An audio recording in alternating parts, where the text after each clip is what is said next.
If you're trying to get to 99 overall like myself, then you've come to the right place. Simply drop a like down below, comment what build you got, and I'm about to plug y'all in. Now, the very first thing you want to do to even start this is to go ahead and defeat the ball burglar in the game. Once you defeat him, you'll be able to select him and put him on your team. Now, once you put him on your team, you still have to select another teammate. So from there, you can either play with your starter teammates, Tom or Jai, or you could defeat another street ball boss and add them to your team as well. So I went ahead and defeated Double Dribble. Now the next thing you want to be able to do is be sure to assign your defenders and assign your matchups. The most important thing is to assign yourself to someone who can shoot. I probably would have been better off on the defensive menace, but just choose any boss and assign yourself to someone who can shoot, because you could just leave them open and they will continue to miss. Now if they can shoot, they'll be making shots and they'll be keeping the game closer. So you want to get out these games as quickly as possible, because that's the biggest advantage of playing the street ball courts, because they're easy and you can get a lot of XP very, very quickly by playing the computer. And as a plus, even if you want to get some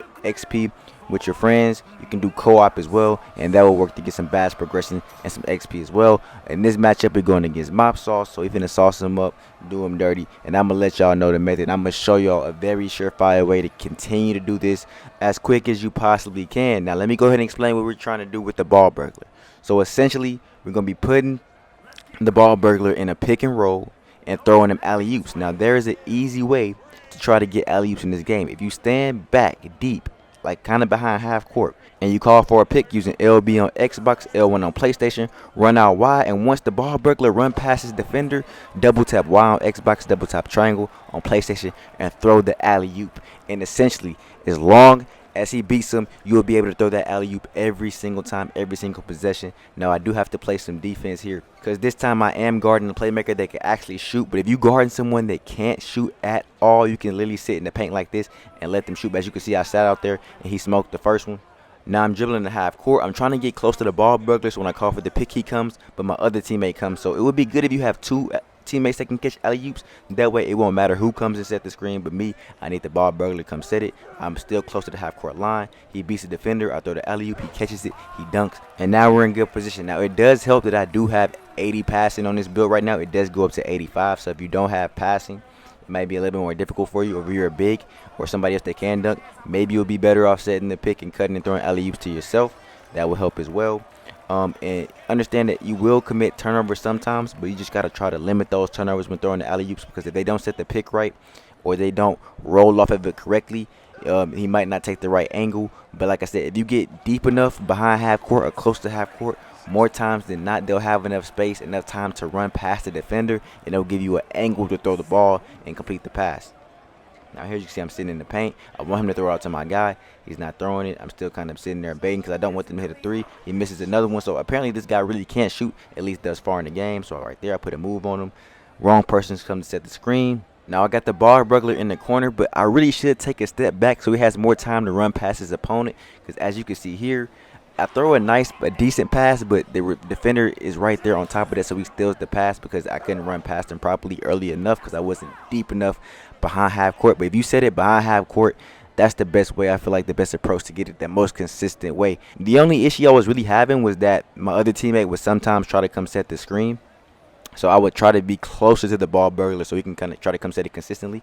But I come out there, I'm not going to grab too many rebounds because I don't have rebound. But look, I sit here, I sit by half court, I'm right slightly behind it, call for the screen right there. And as you can see, he runs past him. Every time I'm behind half court, it seems like it works every single time. So this is the way for you. Trust the process. Trust me. I'm not going to lead you wrong. And all you got to do is continue to do this. Get some stops. Maybe you can implement some small things in between as well, like if you get a steal or a rebound. And if you have dribble moves, I would definitely recommend trying to trigger an ankle breaker as well, because that could definitely help. Now as you see, I'm still leaving my man. I'm not really respecting them out there. They can pass, they can let him shoot. Is he gonna smoke it? Now he made that one. So this 8-6, it is a close game. I do want to be sure to win as well, but like here, back all the way back behind half court this time. So this is automatically gonna be money. Good screen. They don't stand a chance. The computer cannot recover. He just blew the dunk, but that was a good screen. But that was also a good contest on the computer's end. Maybe if I didn't have a defensive menace on him, it would be even easier. So that's another thing you might want to keep in mind. Maybe you play against somebody that's a smaller team, so you don't have a defensive menace on the ball burglar, because it'll be even easier to throw the alley-oops. Now keep in mind, I've already done this against other bosses, but I'm just really going through the process of trying to beat all the bosses in the street ball court. So that's why I am playing against a defensive menace right now as well. But as you can see there, he's still not going to get around him. Another alley-oop, very, very easy. I have 5 assists one turnover, and the one turnover I have, he just snagged it out of the air, and it was a good defensive play. I'm not gonna lie to you because I did have the right angle, but he just caught it. You know how many times do people snag alley oops out of the air on this game? It's not that often. It's almost kind of difficult to do sometimes. But as you see here, I'm not. I'm right behind half court.